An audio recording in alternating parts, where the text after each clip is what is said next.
Okay, so today we're going to talk about something kind of fun. We're going to how to drive users, how to keep them, all of that craziness. There's macro trends. We're going to talk about building marketing strategies into your game, and then we're going to talk about the tactics to get a lot of users in and keeping them. So we can start. Quick background on me. I am been in sports and skill gaming, fantasy sports, social gaming for about the past 10 years. I am a marketing-driven CMO. I've been a CMO marketing guy for the past several years.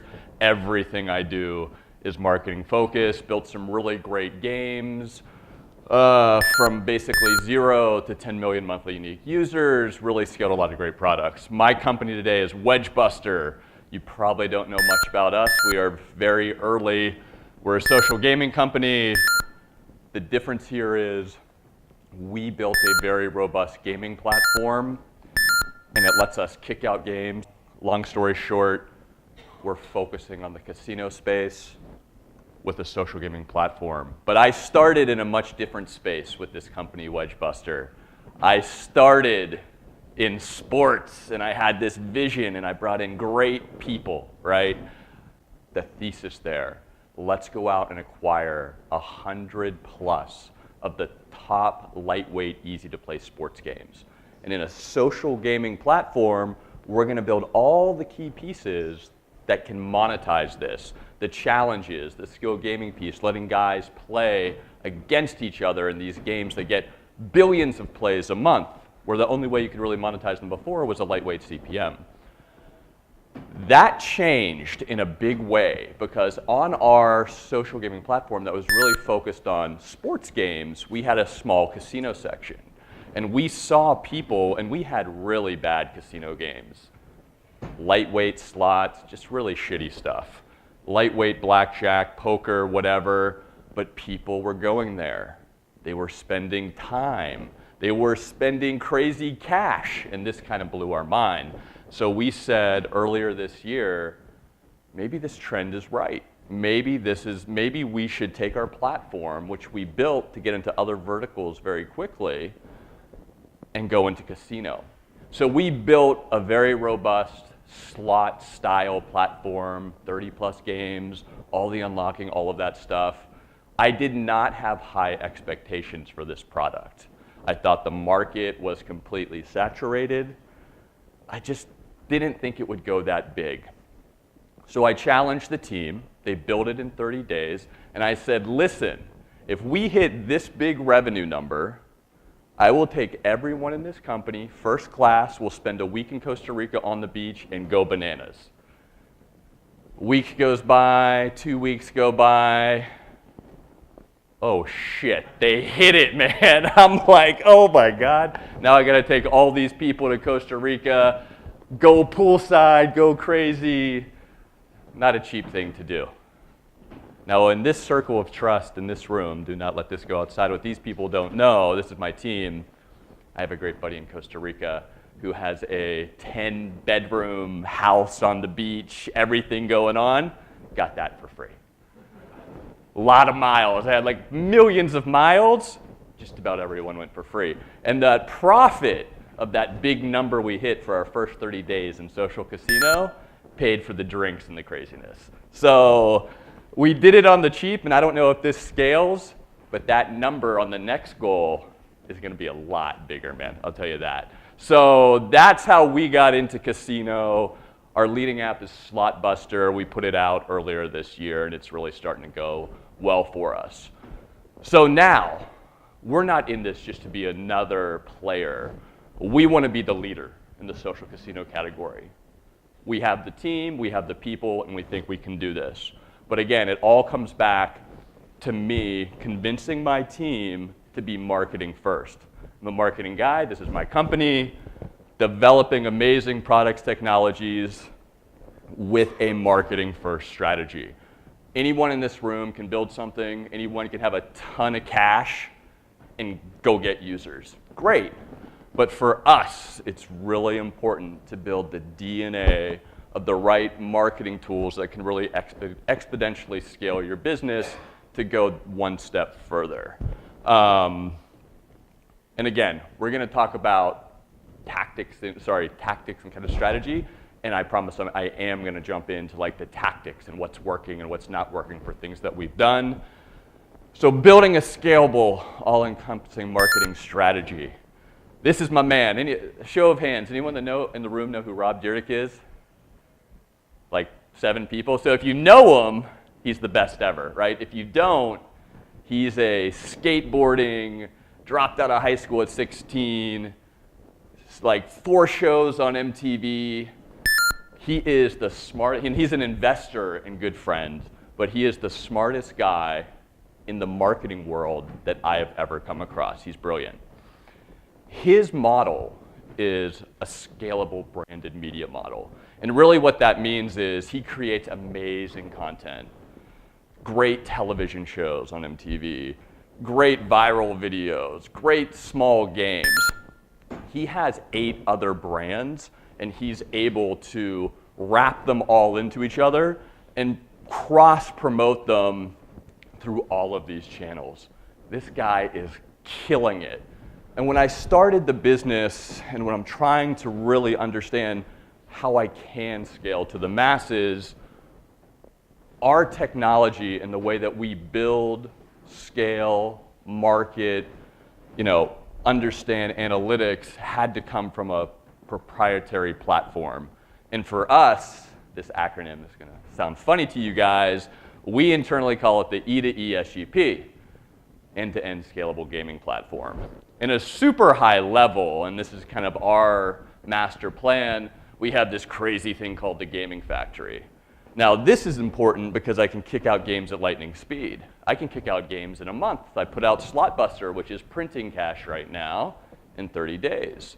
But more importantly, what the game factory lets me do is I have all of, and I'll get into this in a second, it lets me kick out games on one unified code and push it out on mobile. It lets me push it out on web. It lets me push it out on Facebook, whatever. The third piece of our platform is internally called the feeder funnel. The feeder funnel is my special sauce.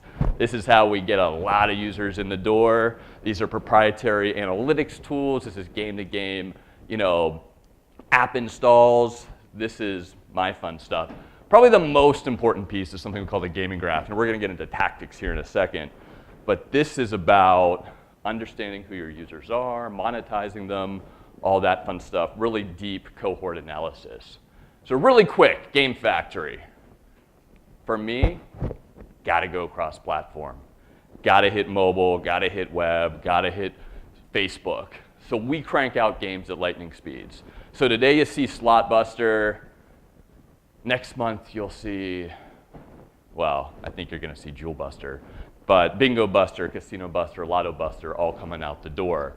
The reason we're able to do this, and again, the DNA of our company is marketing.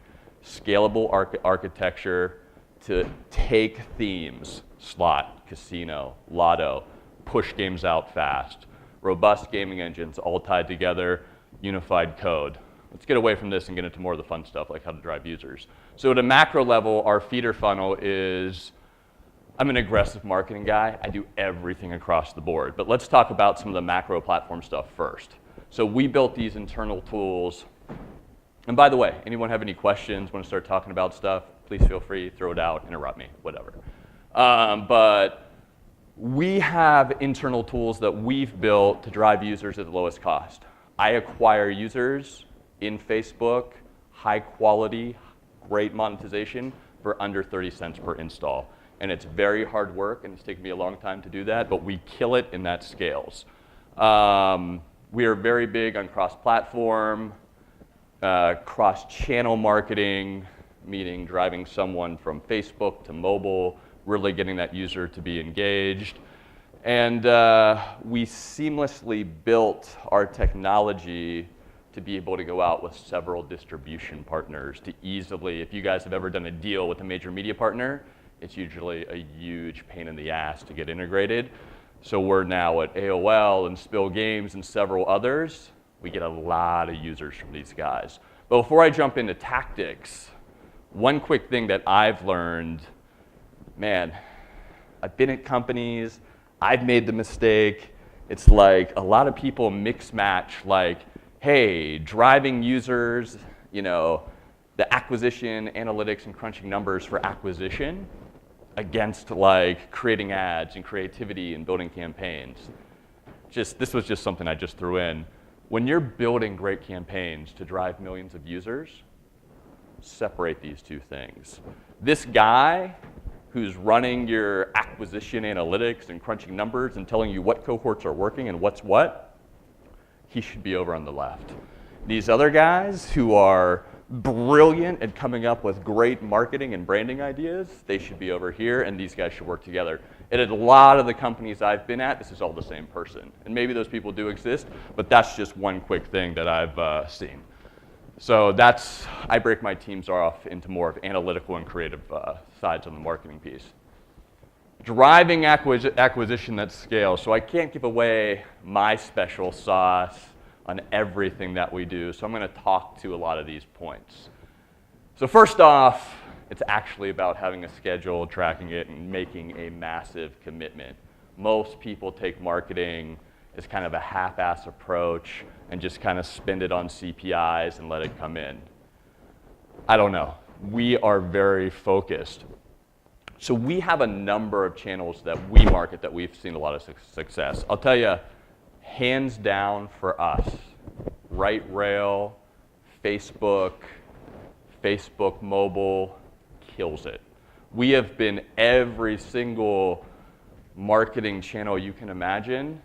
It comes down to these guys continue to drive the most quality users for us, and they're the least expensive to get. And we figured that out, and we stopped all this other craziness we're doing. We took away that budget, and we just focus. So about 80% of our budget is directly into Facebook, which is big. Targeting audiences. And again, these are just things that I wanted to talk about. So important.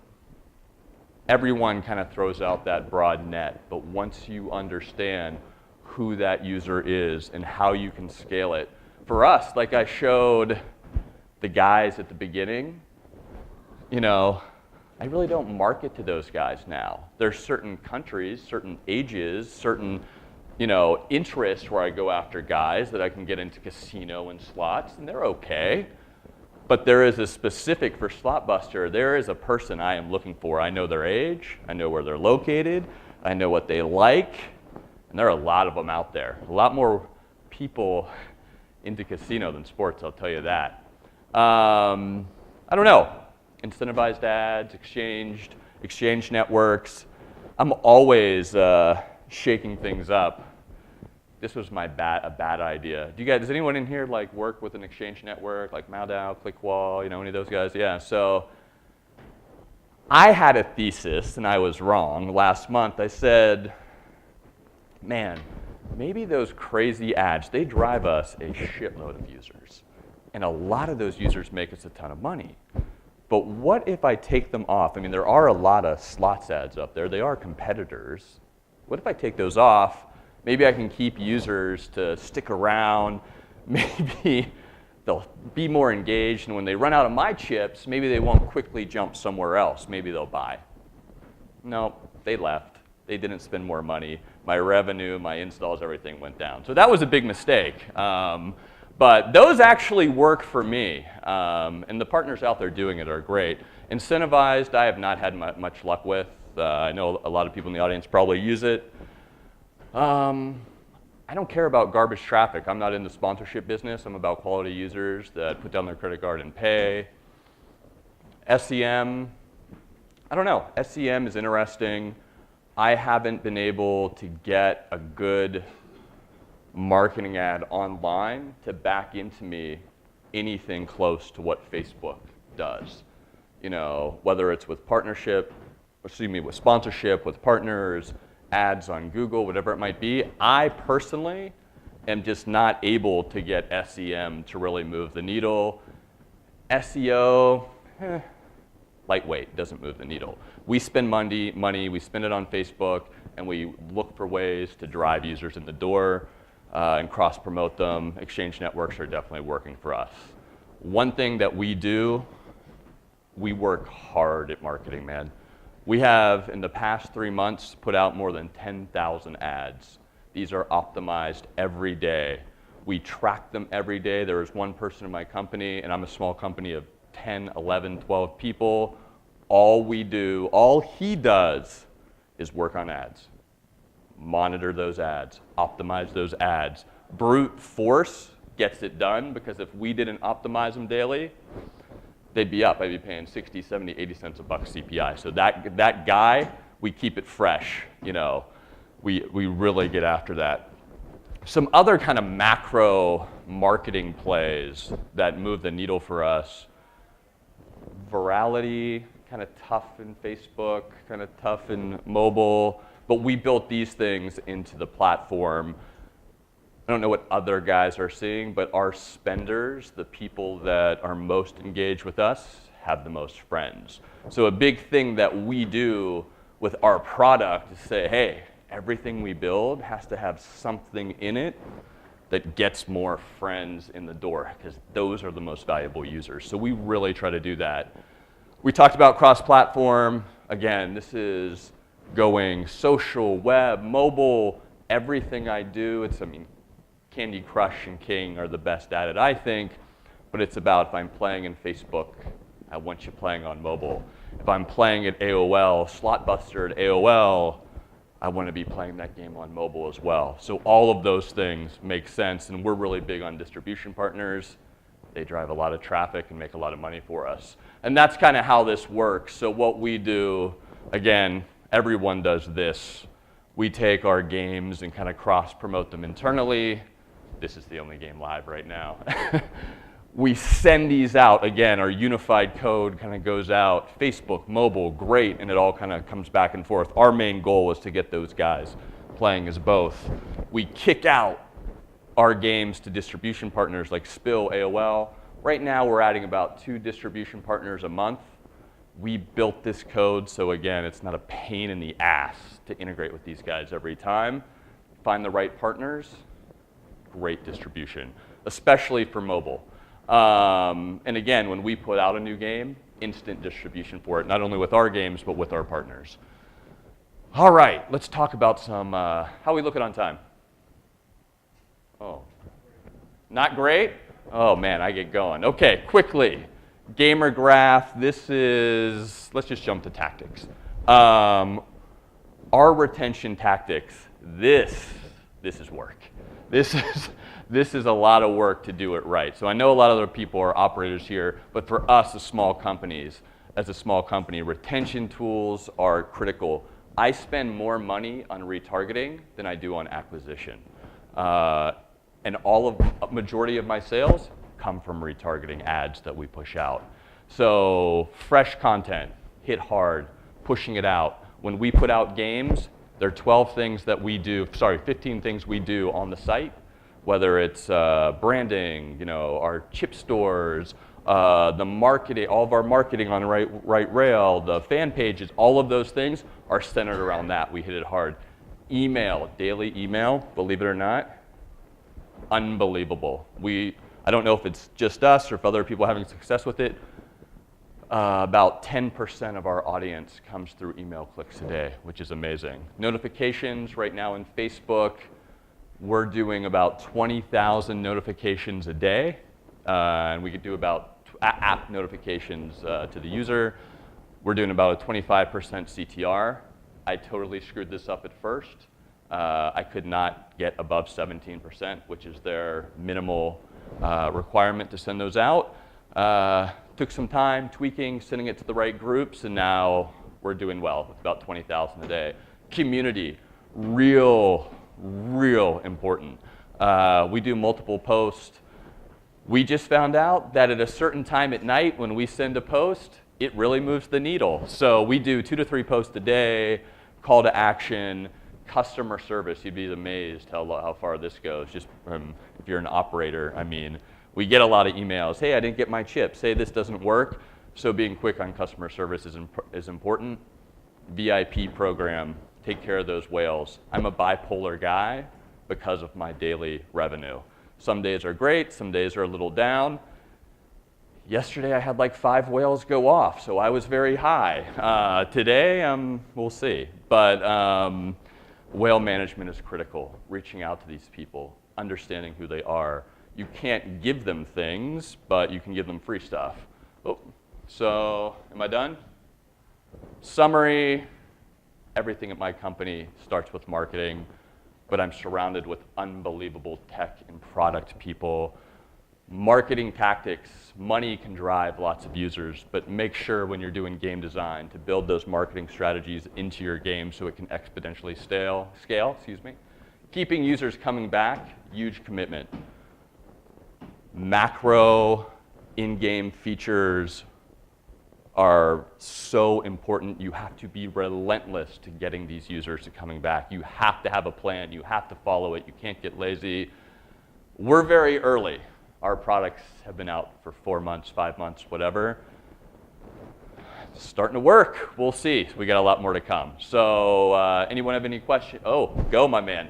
You mentioned ad, real dedication to the ad. Yep. So you mentioned also having 2 camps of people. Yep. That ad guy, was that someone that was an artist that you translated to the marketing side, or was that a marketing guy who gave Photoshop? Talking about the creative guy? Well, the ad person, the person that dedicated ad, is that like an artist that was brought over? No. That's an analytical number cruncher. You got Photoshop and just No. It's 2 people. Analytical number cruncher who get online marketing guy who not going to do the creative. Creative, really smart branding guy who says, hey, I got great campaigns for me to get a zillion users in the door. He comes up with those. This guy over here says, this one was great. That totally sucked. Okay, let's go with this. And then he places them in the right place, right? Yeah. So I just, those 2 people, a lot of the times, are the same people, and they shouldn't be.